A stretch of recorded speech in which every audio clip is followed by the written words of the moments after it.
Hola, bienvenidos a La Biblia Te Guía, donde escucharás un mensaje de parte de Dios para tu vida. Buen día, queridos hermanos, un abrazo grande y el deseo de mi corazón es que estemos celebrando al Señor por esta vida buena que nos da, que es su propia vida en nosotros. Por supuesto que no hemos agotado y nunca nadie podrá agotar la inmensidad de la palabra de Dios, y especialmente en este capítulo 15 del Evangelio según San Juan, en el cual ayer comenzamos a compartir, a meditar en estas palabras del Señor. Hemos visto a través de estos versículos que el propósito del Señor al salvarnos es de que vos y yo llevemos vidas fructíferas y así podamos glorificar todos los hijos de Dios a nuestro bendito Padre Celestial, que nos ha elegido para darnos esta vida tan buena que Él nos da, que ni más ni menos que la vida de su Hijo en nosotros. Y esta vida fructífera únicamente hemos descubierto que podemos vivirla por medio de la comunión con Él. Veíamos que 10 veces aparece en este pasaje del 1 al 11 del capítulo 15 de Juan. La palabra permanecer aparece 10 veces. Y veíamos que hay una realidad que debemos reconocer, que está en el versículo 5, las primeras palabras del versículo 5, que hacen referencia a que la vida de Cristo está en nosotros ahora. Nuestra vida está en nosotros, su vida es nuestra vida.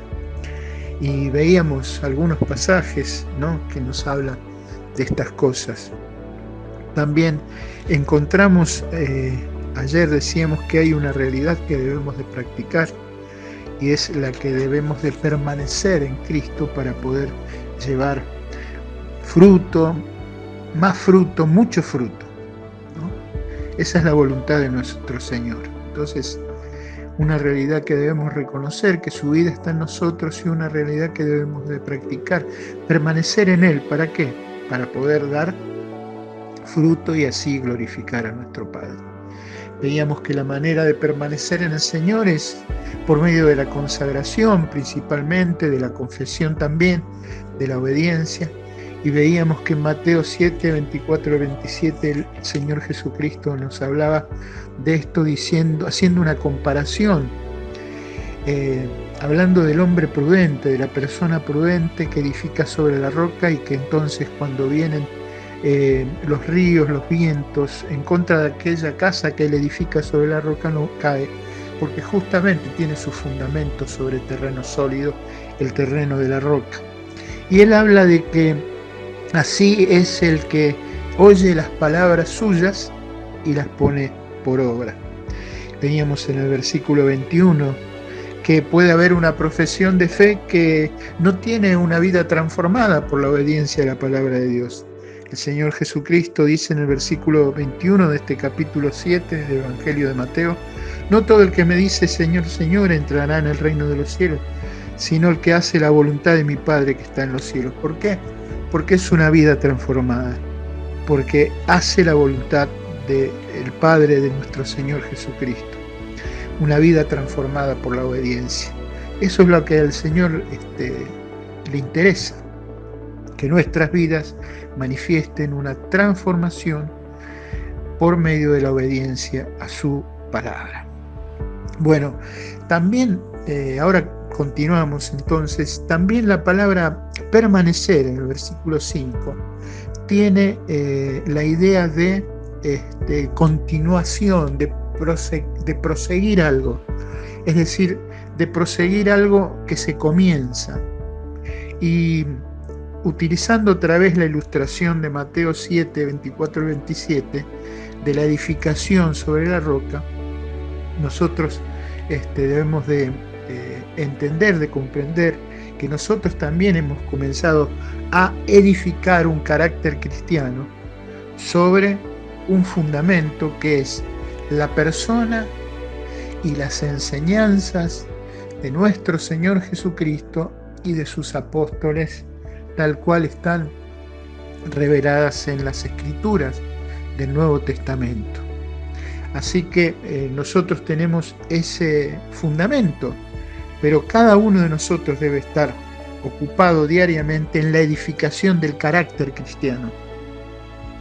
En el versículo 5 dice, el que permanece en mí y yo en él, éste lleva mucho fruto. Aquí la palabra clave es llevar. Es decir, la palabra clave habla aquí de producir fruto. Y la idea aquí y el propósito de nuestro Señor es que en la comunión con Él, nosotros entonces tengamos la capacidad, por medio de la comunión con Él, de reproducir en nosotros la vida que poseemos en común con Él, con nuestro Señor. Ayer compartíamos que Él decía, yo soy la resurrección y la vida, el que cree en mí, aunque esté muerto, vivirá, y todo aquel que vive y cree en mí no morirá eternamente. Y veíamos que el apóstol Juan en su primera carta escribió que el que cree en el Hijo tiene vida eterna. Tenemos vida eterna, tenemos su vida, pero nosotros tenemos que estar continuamente en comunión, a fin de que esa vida se manifieste a través de nosotros, se reproduzca a través de nosotros. Hay unos pasajes que Pablo escribió que dice, uno de ellos en Colosenses, Cristo en vosotros, la esperanza de gloria. ¿Cristo en dónde? En mí. Pero este Cristo en mí tiene que hacerse evidente.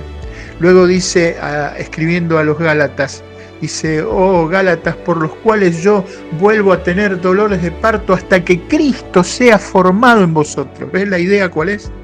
Que Cristo sea formado en nosotros, que Cristo pueda manifestarse, que sea evidente que nosotros somos cristianos, porque pueden ver de una manera u otra, pueden ver de que en nosotros está Cristo viviendo.